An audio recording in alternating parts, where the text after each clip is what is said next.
ایک نوجوان نے درویش سے دعا کرنے کو کہا۔ درویش نے نوجوان کے کندھے پر ہاتھ رکھا اور بڑے جذب سے دعا دے دی، اللہ تجھے آسانیاں بانٹنے کی توفیق عطا فرمائے۔ دعا لینے والے نے حیرت سے کہا، حضرت الحمدللہ، ہم مال پاک کرنے کے لیے ہر سال وقت پر زکوٰۃ نکالتے ہیں، بلاؤں کو ٹالنے کے لیے حسب ضرورت صدقہ بھی دیتے ہیں، اس کے علاوہ ملازمین کی ضرورتوں کا بھی خیال رکھتے ہیں۔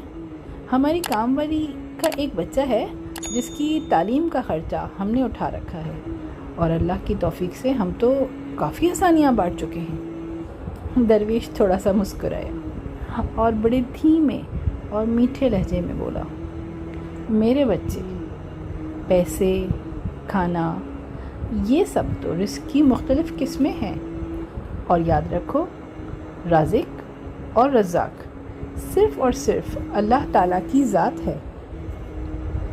تم یا کوئی اور انسان یا کوئی اور مخلوق نہیں، تم جو کر رہے ہو اگر یہ سب کرنا چھوڑ بھی دو تو اللہ تعالیٰ کی ذات یہ سب فقط ایک ساتھ میں سب کو عطا کر سکتی ہے۔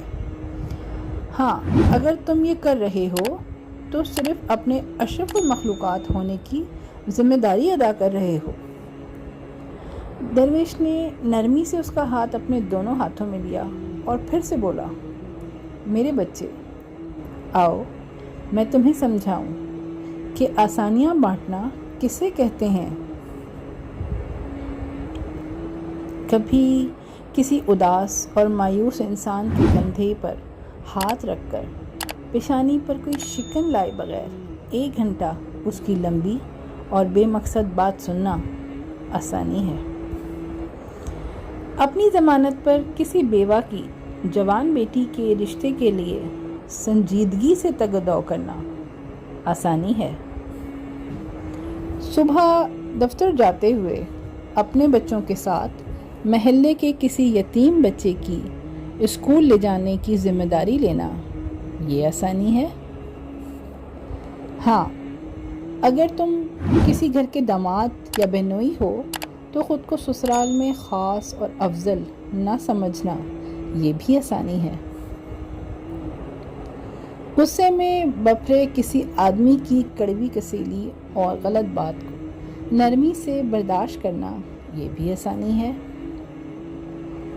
چائے کے کھوکے والے کو اوئے کہہ کر بلانے کی بجائے بھائی یا بیٹا کہہ کر بلانا، یہ بھی آسانی ہے۔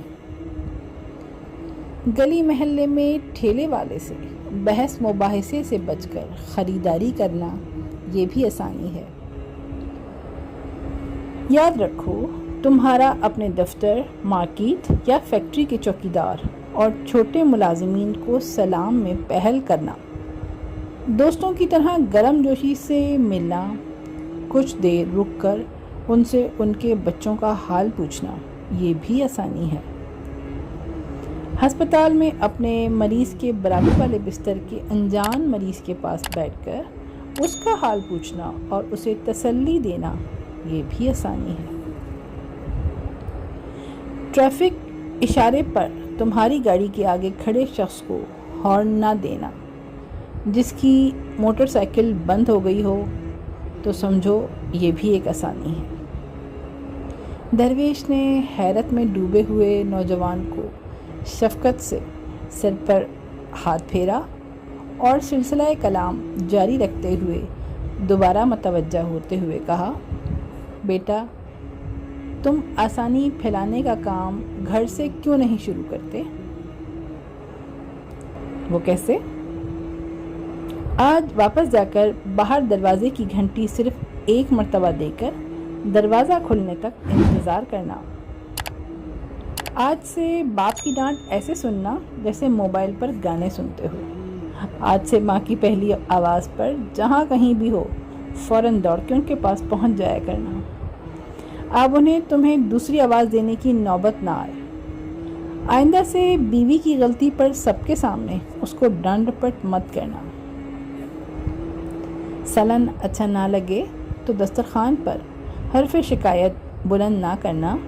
کبھی کپڑے ٹھیک استری نہ ہوئے ہوں تو خود استری درست کر لینا۔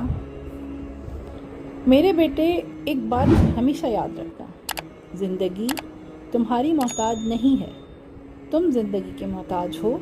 منزل کی فکر چھوڑ دو، اپنا اور دوسروں کا راستہ آسان بناؤ، انشاءاللہ منزل خود بخود ہی مل جائے گی۔